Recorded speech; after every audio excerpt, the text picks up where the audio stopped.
Mga kabayan, nagtipon-tipon ang iba't ibang grupo, mga abogado, mga retired military at iba pang mga personalidad sa ginanap na forum sa Quezon City upang talakayin ang mga maanumalyang naganap sa nakaraang 2025 midterm election at panawagan para sa electoral revolution.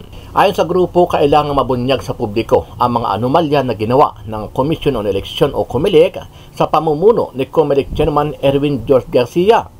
Gusto ng isang abogado na ipadisbar itong mga COMELEC commissioner dahil sa kanilang mga irregularidad na gawain sa COMELEC. Na-manipulate po yung data mula sa mga automated counting machines bago pumunta sa mga server. Labag po yan sa batas, illegal po yan.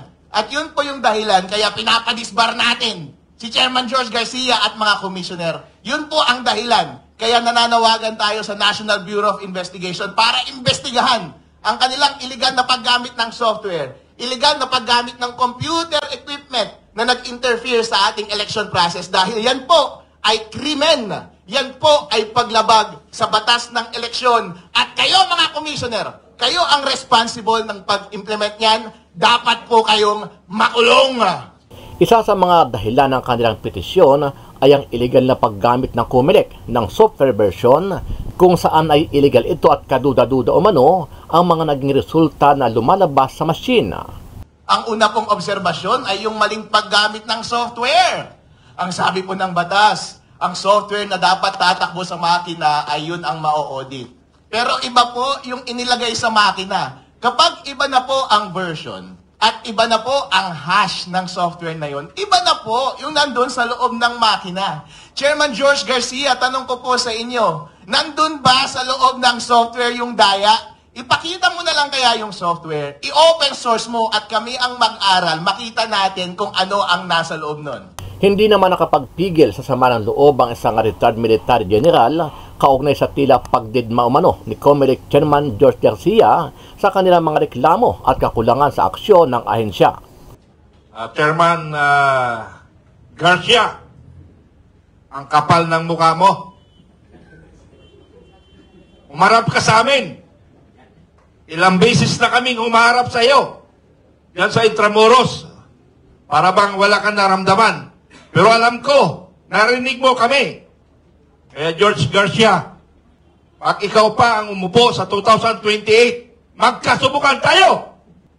Subukan lang natin ang tapang mo at tapang ng taong bayan. We are United People's Initiative. Pag sinabing People's Initiative, tayong lahat, di ba? Tama hindi? Tama? Tama hindi? Okay, tama. George Garcia, taong bayan, ang kalaban mo. Ang kapal mo. Umarap ka. Sagutin mo ang lahat na mga akusasyon sa'yo, ang mga tanong sa'yo, sagutin mo. Napakawalang iya mo. Hindi mo kami pinapansin. Taong bayan kami, nakikiusap. Ayon naman kay Atty. Greco Beldica, kailangan silang maglunsad ng malawakang aksyon para kalampagin ang COMELEC kung saan ay pinamagatan nila ang kanilang forum na eleksyon o revolusyon. Sinabi pa ni Beldica na kailangang makarating sa makinaukulan ang kanilang mga reklamo, partikular sa Kamara, Senado at maging sa Palasyo ng Malacanang. To Congress, ito na po ang ating panawagan dahil sila naman po ang nandyan. We will try to reach out even to the Speaker. Diba? To all, democracy-loving Filipinos na, work on, sino ba gusto madaya? When you talk about a hybrid election, whether nanalo or natalo ka, ayaw mong madaya dahil you don't want to end up paying someone, whether from COMELEC or outside COMELEC or nagpapanggap para manalo or matalo yung kalaban. So, I think, kaya po namin sinisimulan ito and there will be, we plan to hold a series of forums ng election or revolution all over the Philippines in media and social media. Dahil in connection, gusto ho nating ilatag ang tanong na yan sa tao. At iniimbitahan din ho namin mamili ang Kongreso, ang Senado, ang Office of the President. Sila rin ang mamili. Ano ba? Eleksyon o revolusyon? Ano ang masasabi mo dito, kabayan? Kung ikaw ang tatanungin, may mga nilabag nga bang batas o malawakang dayaan ang COMELEC at ang mga komisyoner nito sa nakaraang eleksyon para ipadisbar ang mga ito, ay na rin sa kahilingan ng netizen at iba't ibang grupo. Sama-sama nating panoorin ang buong video at pakicomment nyo po ang inyong mga reaksyon at sariling opinyon. Pero bago yan, sa mga hindi pa po nakasubscribe sa ating channel na Kabayan News PH, pakipindot po ang subscribe button at pakiclick na rin ang notification bell para lagi kayong updated sa mga bagong upload natin na legit at napapanahong balita. Maraming pong salamat. Pinag-uusapan po natin ang mga pagkakamaling nangyari ngayong eleksyon na ito. Kung titignan po natin itong context na ito, mga aligasyon na pambabayad sa COMELEC at doon sa obserba mismo doon sa ground na irregularity sa pagpapatakbo ng eleksyon, everything comes together. Ang una pong obserbasyon ay yung maling paggamit ng software. Ang sabi po ng batas, ang software na dapat tatakbo sa makina ay yun ang ma-audit. Pero iba po yung inilagay sa makina. Kapag iba na po ang version at iba na po ang hash ng software na yun, iba na po yung nandun sa loob ng makina. Chairman George Garcia, tanong ko po sa inyo, nandun ba sa loob ng software yung daya? Ipakita mo na lang kaya yung software, i-open source mo at kami ang mag-aral, makita natin kung ano ang nasa loob nun. Ang isa po pong pagkakamali na naobserbahan ay yung transmission. Ang sabi po ng batas, dapat dire-diretso mula sa independent automated counting machines papunta sa mga servers. Sabay-sabay, COMELEC servers at sa mga transparency servers. Para nga naman kapag nandaya ang COMELEC, huli ka agad ng mga transparency server. Pero inamin mismo ni Chairman George Garcia, kinokulit pala nila bago magpadala doon sa mga transparency server at pinapadala nila cumulative every 15 minutes. Anong ibig sabihin po nito? Na manipulate po yung data mula sa mga automated counting machines bago pumunta sa mga server. Labag po yan sa batas, illegal po yan. At yun po yung dahilan kaya pinapadisbar natin si Chairman George Garcia at mga commissioner. Yun po ang dahilan. Kaya nananawagan tayo sa National Bureau of Investigation para imbestigahan ang kanilang illegal na paggamit ng software, illegal na paggamit ng computer equipment na nag-interfere sa ating election process dahil yan po ay krimen. Yan po ay paglabag sa batas ng eleksyon. At kayo mga commissioner, kayo ang responsible ng pag-implement niyan. Dapat po kayong makulong.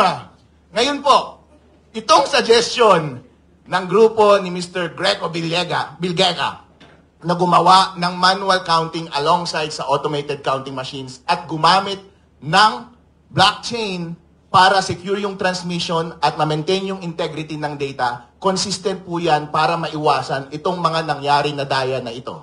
Ang una po kasing daya na pwedeng mangyari at pinakamadaling gawin ay yung naobserba natin na itatanim na mismo sa software yung daya. Kasi baka nasa 3.5 na mismo yung daya. Pero, kapag manual counting mo yan, syempre, nawala na yung opacity. Transparent na. Makikita na natin mismo yung mga balota. Ang tao po, kapag binidyo mo dyan, yung mga election board, yung mga watcher, makikita nila, yung mga balotang binabasa nila, nakikita natin kung nandaraya, makikita natin kung totoo ba talaga yung bilang. Kaya yung problem number 1, maiiwasan po kapag ginawa natin yung manual counting sa araw ng eleksyon. Ang pangalawang problema po ay yung problema sa transmission at pag-maintain ng database. Masasolve po yan ng blockchain. Kasi po ang solusyon ni Mr. Belgica ay diretso mula sa automated counting machine, diretso kaagad sa blockchain. Ang blockchain po kasi wala pong isang entity na nagko-control niyan. Distributed po yan. Yung software po niyan ay open source. Hindi mo pwedeng dayain yan at maraming mga servers na independent na nagme-maintain ng lahat ng database niyan. Kaya kapag transmit mo mula sa automated counting machines papunta sa blockchain, walang kahit na sino mang gobyerno, organisasyon o media o tao na pwedeng mandaya niyan. Diretso kaagad, in real time, reflected kaagad, kita ng public kung saan yung source at kita kaagad yung resulta ng eleksyon. Kaya wala ka ng panahon para baguhin pa sa gitna yung data na ipinapadala ng automated counting machines at kapag nasa blockchain na, hindi mo na rin mababago yung final results na nandoon kaya hindi mo na mababago yung data na nasa database. Inuulit ko po, in summary, ang problema po ngayong election na ito ay dahil hindi tayo sure kung may daya ba sa pagbilang nandun sa software. hindi tayo sure kung may daya ba sa pag-transmit dahil inistorbo nila yung data mula sa source automated counting machine papunta sa mga servers. So pwede nilang i-manipulate sa gitna. Number 3, kapag nandun na sa mga servers, may mga database yon, pwede mo pa rin baguhin kahit nandun na sila sa loob. Lahat po yan maiiwasan dahil yung software ay mabe-verify natin through manual counting, yung transmission at database ay maproprotektahan natin dahil po ang isang blockchain ay immutable yung transmission, immutable yung database, hindi po yan mababago. Kaya po, kapag natupad ang suggestion ni Mr. Greco Bilgueca na ayusin ang ating eleksyon sa susunod sa pamamagitan ng paggamit ng parallel manual counting in addition doon sa automated counting ng ating boto at paggamit ng blockchain, hindi na po mauulit yung mga daya ngayon. Kaya Chairman George Garcia at mga Commissioner, alis na kayo dyan. Ilagay na natin itong mga idea ni Mr. Greco Bilgueca at gawin natin sa 2028 para lahat po tayo ay masaya at lahat po ng ibinoto natin ay siyang totoong mauupo, mapoproklama at mamumuno sa atin. Chairman Garcia, ang kapal ng mukha mo. Umarap ka sa amin. Ilang beses na kaming humarap sa iyo. Yan sa Intramuros. Para bang wala kang naramdaman. Pero alam ko, narinig mo kami. Kaya George Garcia, pag ikaw pa ang umupo sa 2028, magkasubukan tayo. Subukan lang natin ang tapang mo at tapang ng taong bayan. We are United People's Initiative.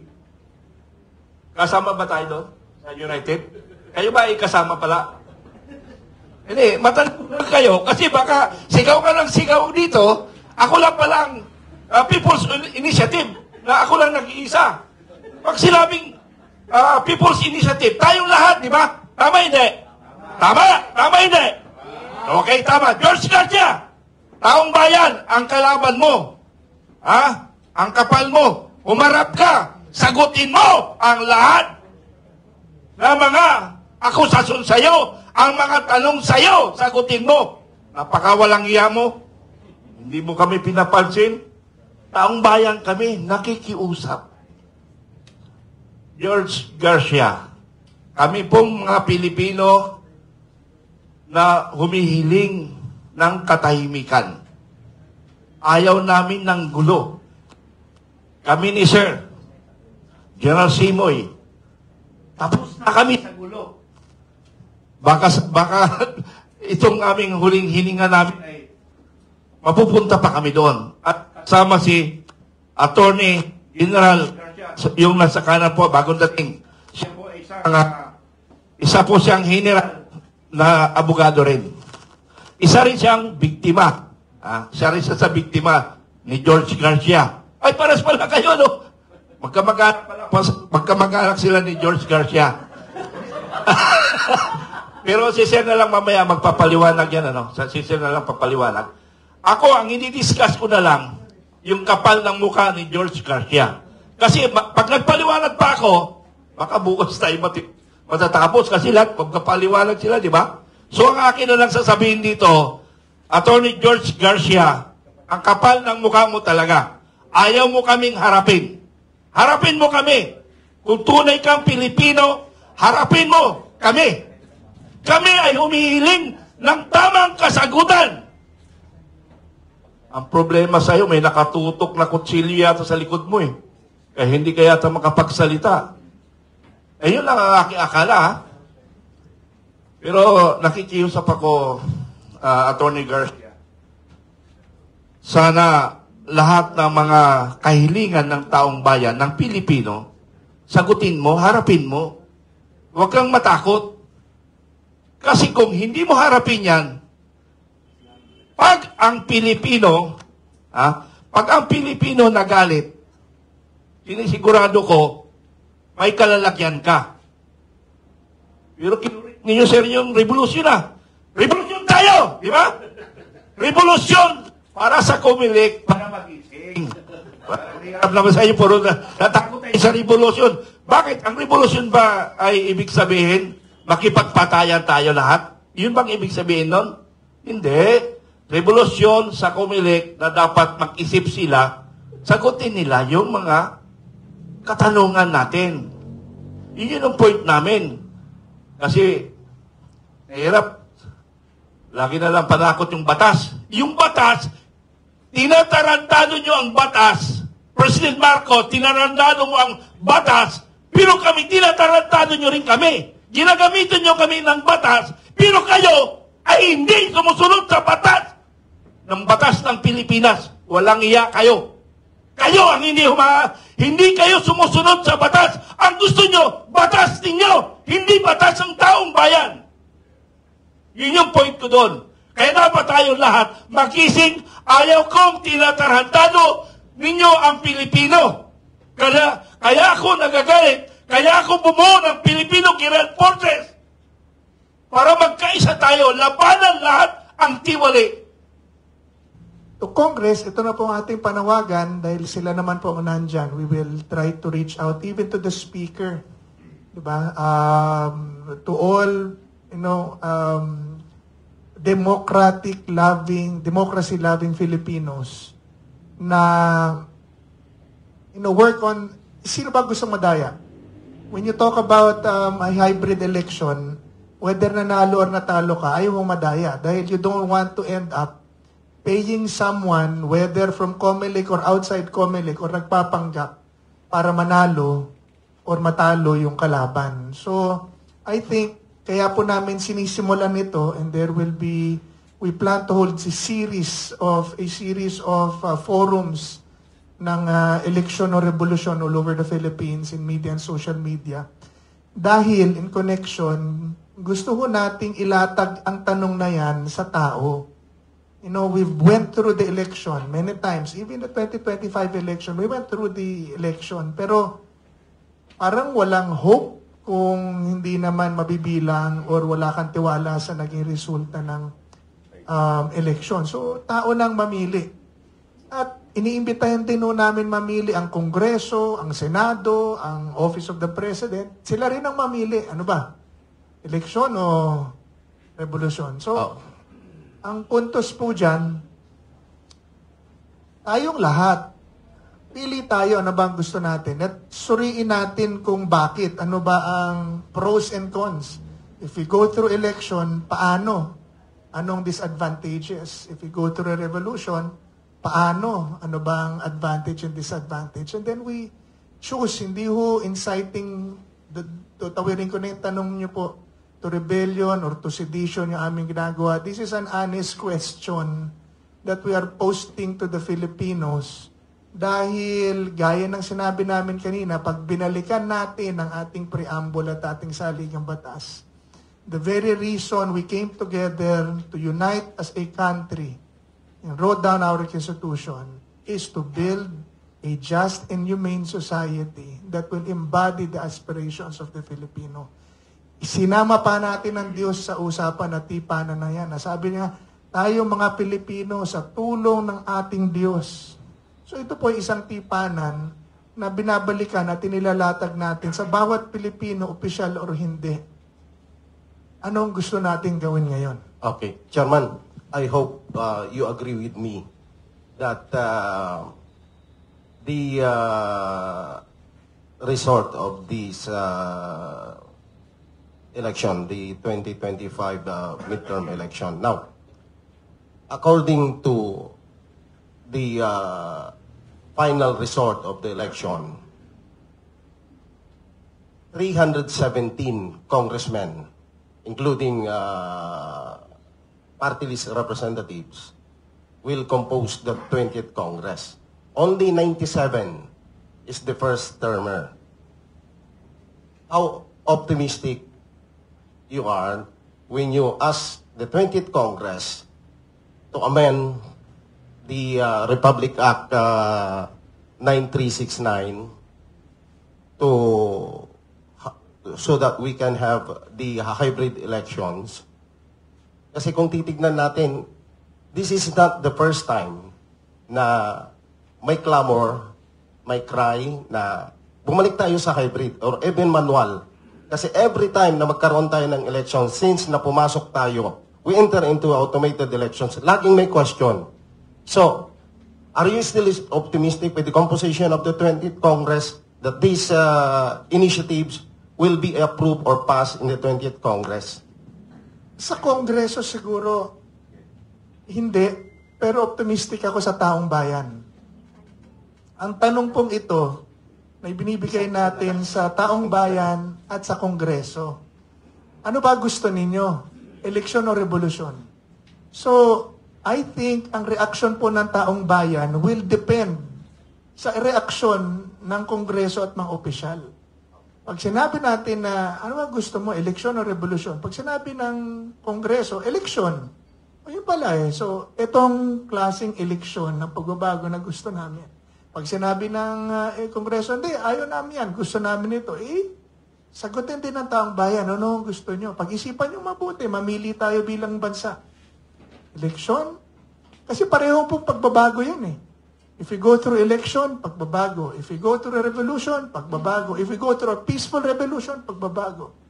Mamimili lang tayo, ano ba ang gusto natin? Now, dito tayo lahat. Sir, comment lang po ako dun sa initial na sinabi nyo na ayaw namin ng revolusyon, gusto po namin ng revolusyon. Pero tama po yung sinabi nyo na gusto namin ng election revolution. Isa po kasing importanteng elemento ng revolusyon, suporta ng tao. Wala pong magtatagumpay na revolusyon pag walang suporta ng tao. Tama po kayo, we want electoral revolution. We provide the spark. Ang aming buong pag-asa, magtutuloy-tuloy yung fire. Hindi yung putok kami ng putok, walang nangyayari. Gusto lang po naming pukawin yung damdamin ng ating mga kababayan. Gusto namin ng pagbabago sa halalan dahil ito ay isang mahalagang haligi ng ating kalayaan, ng ating demokrasya. Kailangan po nating bantayan para hindi maulit yung mga nangyari nitong nakaraang eleksyon na marami pong violation, pati sa karapatan ng tao, pati sa karapatan ng mga botante. Hindi nila nalaman kung sino-sino ang mga kandidato, ipinagbabawal ang paglagay ng tarpaulin pagka hindi ka nasa administrasyon, ipinagbabawal ang pagkampanya o pakikipag-usap o pag-participate sa electoral process pagka ang sasalihan mo kalaban ng nakaupo. We have to change all this po. Ayaw po namin mangyari ito sa 2028, which is why we're saying we want electoral revolution. Salamat.